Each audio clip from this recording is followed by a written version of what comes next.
What's going on, peeps? I'm Isork, or otherwise known as Kiv, and today we're going to be doing another Fact Friday. That's right, 2 in 1 week, because last week I let you down. I didn't really get a Fact Friday out for ages, and I hope you all enjoyed that last one, but this one's going to be a bit of a quicker one because I don't particularly have as much time or as many facts about the topic, but it's going to be about Switzerland, and there's some awesome, badass facts about it, so let's jump right into it.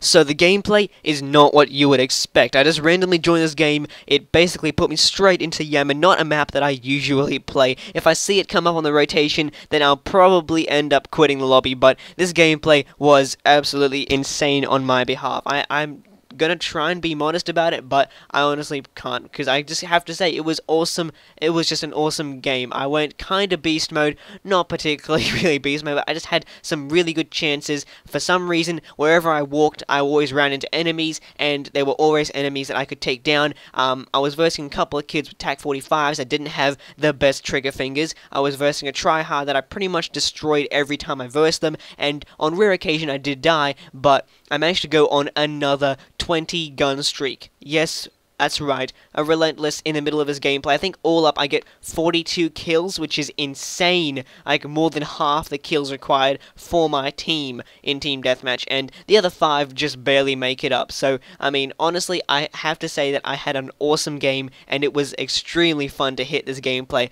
I reckon it was really awesome because I don't use the PDW too much, but I think I was just about to get my second VSAT, or I think I only just did get it when I died. So it was unfortunate how I died. I think it was just overextending and stuff, but except for that, I pick up a couple of guns, get a couple of kills with them, but it was just overall a really good game for me. But without further ado, let's jump right into some facts about Switzerland. So, we all know that it's famous for its chocolate, cheese, and banking system. That's right, the banking system is more along, like, famous, used for, I guess, the bad people, the drug dealers and stuff like that, for, kind of shady deals.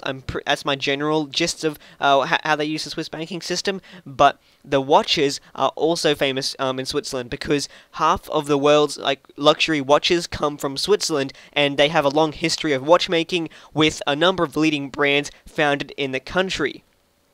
These leading brands include, and please do not hate me for my pronunciation, Long Irons, Patek Philippe, Rolex. Oh my god, it's actually one I can pronounce! But moving on, Tag Heuer, and for some reason Tissot. I don't know how else you're supposed to say that.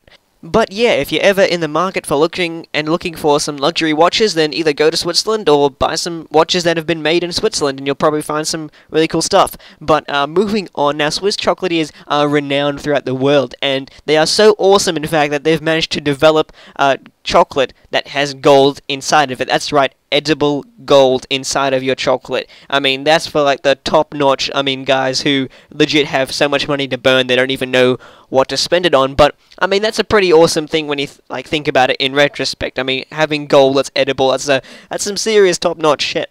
But anyway, despite its size, Switzerland has 4 official languages, German, French, Italian, and Romanish, and it's really fun to see the Swiss from different parts of the country speak English to understand each other. And apparently, I think 60% of them speak the German stuff, and the rest of it is divided into French, Italian, and Romanish. But it's really awkward, however, apparently, when the Swiss national anthem needs to be sung. So some people don't know whether to sing the German one, the French, Italian, or whatever. So I don't particularly know how that would work, but I guess they generally sort it out. So this next one's probably the most interesting, and in case of nuclear war, the Swiss have bunkers capable of fitting 100% of the country's population.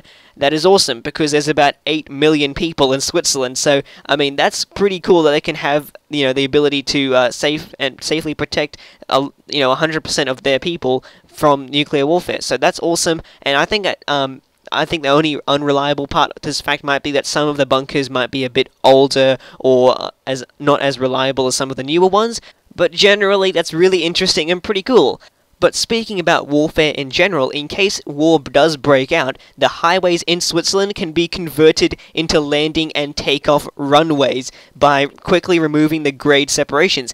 Once again, pretty badass and really awesome. I reckon that'd be really awkward if you're just driving along your highway and then suddenly, like, you know, you might be oblivious to a war breaking out. I don't know how that would happen, but just say, for example, if you were on a road trip, your radio just wasn't working for whatever reason, you're driving along the highway in Switzerland, and then randomly a plane just lands right next to you, because, I mean, why not, right?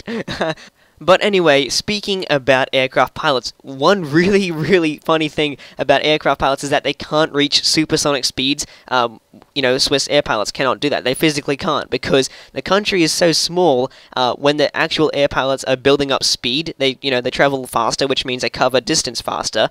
And when they cover that enough, they build up enough speed to actually go supersonic, they can't, because they'll be violating someone else's airspace, because the country is so small, they would have, flown into a different country. So they can't actually go supersonic. Luckily enough for them, though, they are sorting something out with France, so that way they can fly into French airspace for a little bit, and then they can, go supersonic and then head on back to Switzerland. So I reckon that's pretty cool and really interesting. I would have never expected for something like that to happen. But yeah, that just about brings it to an end for this Fact Friday. I hope that you've all enjoyed the video. There comes an end to the relentless gun streak, but yeah, I do end up getting about a couple more kills around here to get 42.